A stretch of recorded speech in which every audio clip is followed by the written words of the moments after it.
If you need to replace your jean zipper, step 1 is getting the right replacement. Find the size by looking on the back of the zipper slider, then measure how long it should be. If you're lucky, you can also find one that matches the color of your jeans. Size 4.5 and 5 are the most common for jeans, and metal is the most common type of zipper teeth. Make sure it has a locking slider, which means it won't move on its own when the pull tab is in the downward locked position. For example, in my case, I would search for a size 4.5, 5-inch pants zipper with a locking slider. Once you have the right replacement zipper, start by removing the old one with a seam ripper. You may want to take a few photos beforehand to help later with reassembly. As I got started, I was really cruising at first, then I pushed too hard and hit a bad angle and sliced right through the fabric.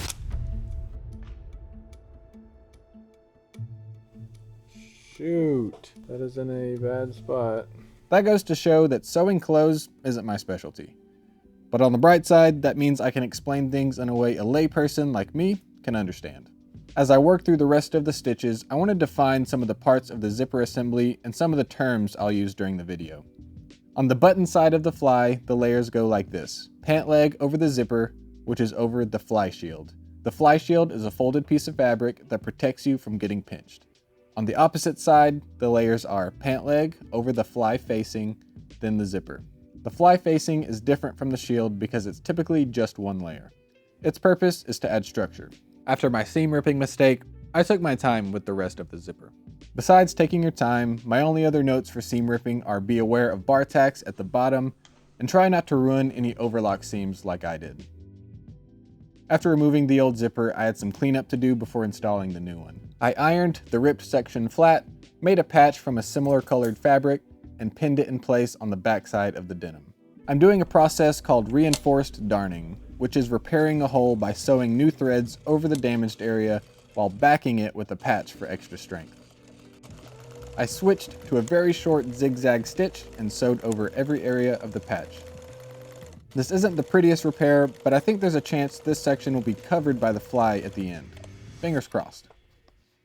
Next, I increased my stitch length and sewed a zigzag stitch along the edge of the fly shield to replace the overlock stitch. Having the zigzag stitch really saved me on this project, and I would say that's one of the reasons the Ultrafeed LSC is the most versatile walking foot machine you can get. Now that I've fixed my blunders, let's install the new zipper. The whole technique shown in this video is kind of a shortcut, so you may not want to repeat this at fashion school, but it's the easiest method I could think of. Start on the button side and pin the left side of the zipper between the pant leg and fly shield. Tuck the tail of the zipper under the waistband and make sure all the layers are pinned together.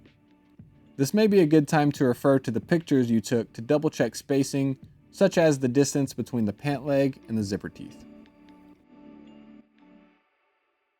Push the waistband out of the way and start sewing with a straight stitch. I'm sewing this with bound Tex 70 polyester thread, which is very strong. Once you reach the zipper stop, do some reversing to lock in the stitch. To finish this side, sew the waistband back down. Be extra careful when sewing over the zipper since it can deflect your needle. The way I did it was slowly hand turning the balance wheel, and I did one slightly long stitch to avoid the zipper and continued on.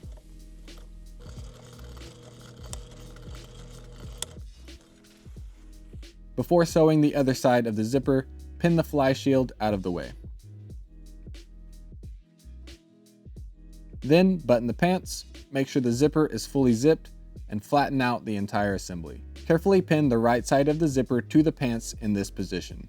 Again, tucking the tail of the zipper into the waistband. A couple ways to double check that you pinned it in the correct position are to reference your pictures and to make sure the distance between the edge of the zipper tape and the fly facing is consistent. Start sewing from the inside of the pants, making sure to use a matching thread color, because this seam will be visible from the outside of the jeans. Sew from the bottom stop up to where the waistband will sit, pushing the waistband out of the way once you reach that point. You could add a second stitch line here like there was previously if you would like. Then just sew the waistband closed as done previously. The final step is to sew the fly shield to the fly facing, which will hide the tail of the zipper and keep the shield in place between you and the zipper. Do this with a bar tack, which is a series of short stitches that reinforce high stress areas. Just make sure you're catching the fly shield, fly facing, and pant leg all together, while avoiding the metal zipper stop.